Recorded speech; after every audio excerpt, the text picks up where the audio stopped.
నమస్తే అండి. ఈరోజైతే నేను చాలా సింపుల్గా చాలా టేస్టీగా ఉండే దోసకాయ ముక్కలు పచ్చడి అండి, వంకాయ కొత్తిమీర వేసి చేస్తున్నాను. చాలా టేస్టీగా ఉంటుందండి. ఎండాకాలం కదండి, ఏమీ తినబుద్ధి కానప్పుడు పచ్చడి వేసుకొని పెరుగు వేసుకొని తినేస్తే హాయిగా తినేయచ్చండి. చూడండి, ముందు అయితే నేను నూనె పెట్టుకున్నాను. పొట్టు మినపప్పు వేసుకుంటున్నానండి. నూనె వేడెక్కింది. చాలా టేస్టీగా ఉంటుందండి. ఇలాగ ఒకసారి మీరు ట్రై చేయండి.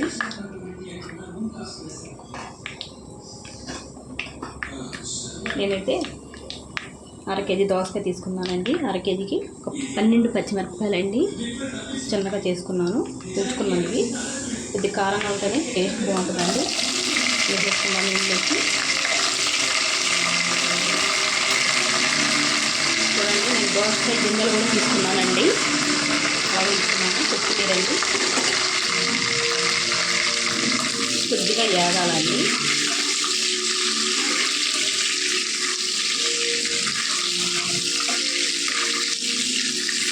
చూడండి, పచ్చిమిరపకాయలు అయితే వేగాయండి. నేనైతే వంకాయ ముక్కలు నీటిలో వేసుకున్నానండి. వేసేసుకుందాం వంకాయ ముక్కలు ఇందులోకి.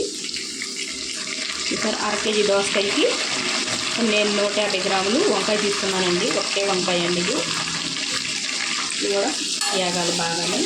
నూనె కొద్దిగా ఎక్కువ వేసుకుంటేనే బాగుంటుందండి. పచ్చళ్ళలో టేస్టీగా ఉంటుంది, కమ్మగాని మనకి. సరే, ఇది కూడా కొద్దిగా వేగాలండి వంకాయ ముక్కలు.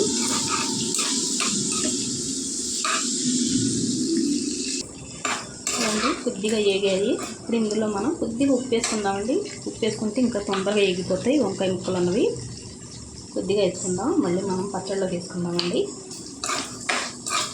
ఇంకా అలాగా నేనైతే పండు మిరపకాయలు కూడా ఉంటే వేస్తానండి. వేసుకుంటే చాలా టేస్టీగా ఉంటుంది. మొత్తం పండు మిరపకాయలతో అయినా చేసుకోవచ్చండి. చాలా టేస్టీగా ఉంటుంది పచ్చడి. వంకాయ వేసుకుంటే మనం కలుపుకోవడానికి అందులో గుజ్జు కూడా ఉంటుందండి. బాగా వేగాలండి వంకాయలు అయితే. చూడండి, వంకాయ ముక్కలు అయితే బాగా వేగాయండి. ఇప్పుడు మనం ఇందులో జీలకర్ర వేసుకుందాం.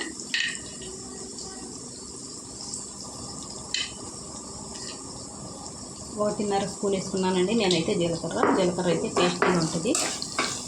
జీలకర్ర కూడా కొద్దిగా వేగాలండి.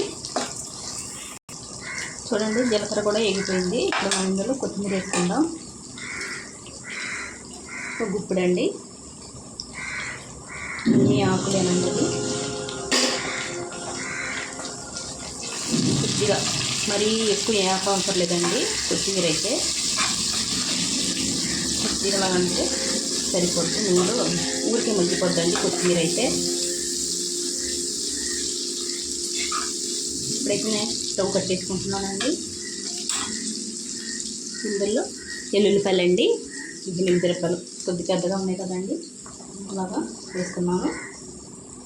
కొద్దిగా చింతపండు అండి, ఒక చిన్న నిమ్మకాయ సైజు చిన్నదండి, మరీని అలా వేసుకోవాలి. సరిపడా ఒకసారి కలిపేసుకుందాం.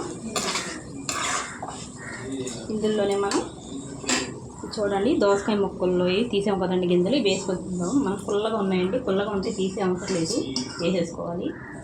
మిక్సీ వేసుకుంటే మెత్తగా అయిపోతాయి. ఒకసారి అన్నీ కలిపేసుకొని చాలా పెట్టేసుకుందామండి. ఈ గింజలు అయితే వేప అవసరం లేదండి, లాస్ట్లో వేసుకుంటే సరిపోద్ది, మనకి టేస్టీగా ఉంటాయి. చూడండి, దోసకాయ ముక్కలు అయితే నేను ఇలా కోసుకొని ఉంచుకున్నానండి. ఇలాగా చల్లారిన తర్వాత చూద్దామండి. ఇది చూడండి, ఇదైతే బాగా చల్లారిపోయింది. ఇప్పుడు మనం మిక్సీ జార్లో తీసుకుంటున్నానండి. మీకు రోలు ఉంటే రోట్లో నూరుకోండి, చాలా టేస్టీగా ఉంటుంది. దీన్ని వేసేసుకుందాం ఇప్పుడు మిక్సీ జార్లోకి. చూడండి, అంత మిక్సీ జార్లో వేసుకున్నాను. ఇప్పుడు రుచికి తగినంత ఉప్పు వేసుకుందామండి. మనం ఇందులో ఇందాక కొద్దిగా వేసుకున్నాం కదా మగ్గడానికి ముక్కలు, ఇప్పుడు ఇందులో చూసుకొని వేసుకుందామండి. ఇది ఒకసారి మిక్సీ పట్టుకుందాం. అంటే రోల్ లేనివాడికి నేను చూపిస్తున్నానండి. రోల్ ఉంటే రోట్లో బాగా నూరుకోండి, మెత్తగా నూరి ముక్కల్లో కలుపుకోవడం. అదే రోల్ ఉంటే రోట్లో వేసి ఎంత మెత్తగా నూరుకొని ముక్కలు వేసి కుమ్ముకోవడం అండి, లైట్గా అంతే. నూరిన తర్వాత చూద్దామండి. చూడండి, మెత్తగా నూరేసుకున్నాను ఇలాగండి. మనం ఇందాక వేపుకున్నాం కదండి, అది ఆకులోకి వేసుకుందాం పేస్ట్ అంతా. చూసారండి, ఇందాక మనం కడాయిలో వేపుకున్నాం కదా, అందులోకి వేసుకున్నాము ఇది పచ్చడి అంతా. మనం పేస్ట్ చేసుకున్నది. ఇప్పుడు ఈ ముక్కలు ఉన్నాయి కదండి, దోసకాయ ముక్కలు, ఇవి వేసేసుకుందాం ఇందులోకి. ఈజీగా మనకి దోసకాయ పచ్చడి తినాలి, ముక్కలు పచ్చడి తినాలి అనుకుంటే రోల్ లేదని ఆలోచించుకుంటూ ఉంటాం కదండి. ఆ పని లేకుండా ఇలా మనం చేసుకోవచ్చు. ఇలా ముక్కలన్నీ బాగా కలిపేసుకోవాలండి ఇందులోకి, పచ్చడిలోకి. చేతితోటైనా కలుపుకోవచ్చండి, బాగా కలుస్తాయి. కొద్దిగా తీసుకుంటా కలుపుకుంటే బాగా ముక్కలకు కూడా కారం, ఉప్పు అన్నీ బాగా తగులుతాయండి. కలిపిన తర్వాత చూపిస్తాను బాగా మీకు. చూసారండి, ఇలా కలిపేసుకోవాలి. అంతేనండి, రెడీ అయిపోయింది దోసకాయ ముక్కలు పచ్చడి అండి. మనం కలుపుకోవడానికి కూడా ఊడుకుంటుంది. ఇందులో ముక్కలు కూడా బాగుంటాయి, రుచిగా ఉంటుందండి చాలా. ఒకసారి మీరు ట్రై చేయండి. వీడియో నచ్చితే లైక్, షేర్, సబ్స్క్రైబ్ చేసుకోండి.